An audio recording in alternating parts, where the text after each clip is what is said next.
First, though, Beaumont police are searching for an attacker who stabbed and killed a 27-year-old woman.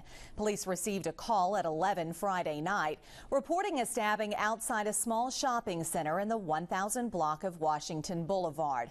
Officers found 27-year-old April Michelle Danna on the ground in the parking lot. She was bleeding. Paramedics treated Danna at the scene and rushed her to Christus Hospital St, where she died.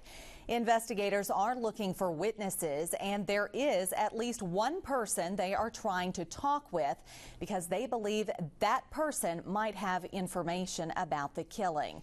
If you have information about the homicide, call Beaumont Crime Stoppers at 833-TIPS. You could earn a cash reward, and operators won't ask for your name.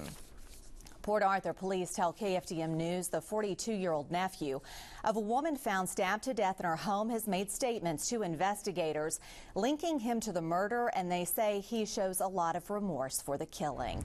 Police found the body of 70-year-old Betty Davis inside her home Friday afternoon. Relatives became concerned because they had not heard from Davis since Tuesday. They went to Davis's home in the 2200 block of Shirley, discovered her body on the floor by a back door, and called police. A justice of the peace pronounced her dead.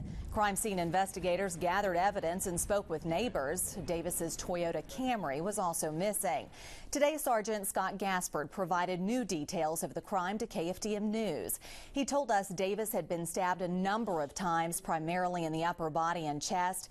She had some defensive wounds on her hands. They believe she was killed midday Tuesday. At about 2 a.m. Wednesday, Houston police arrested her 42-year-old nephew on drug charges. He was driving her car and he had crack cocaine in the Toyota. Gaspard says Port Arthur police interviewed the nephew Friday night in the Harris County Jail, and according to Gaspard, he provided statements that implicate him in the killing. Gaspard says Davis's nephew expressed a lot of remorse for the killing. His aunt was a Port Arthur school counselor for many years and taught Sunday school. Davis's pastor talked with KFDM about the longtime church member.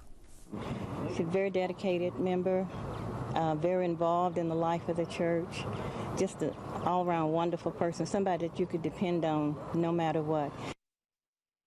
The nephew remains in the Harris County Jail. He has already pleaded guilty to the drug charges and was sentenced to 180 days in jail. Police still have to corroborate his statements. They have not yet charged him with killing Davis. Sergeant Gaspard told KFDM News investigators still are looking for the knife used in the killing. They will get search warrants to check the Toyota Camry and the nephew's clothing.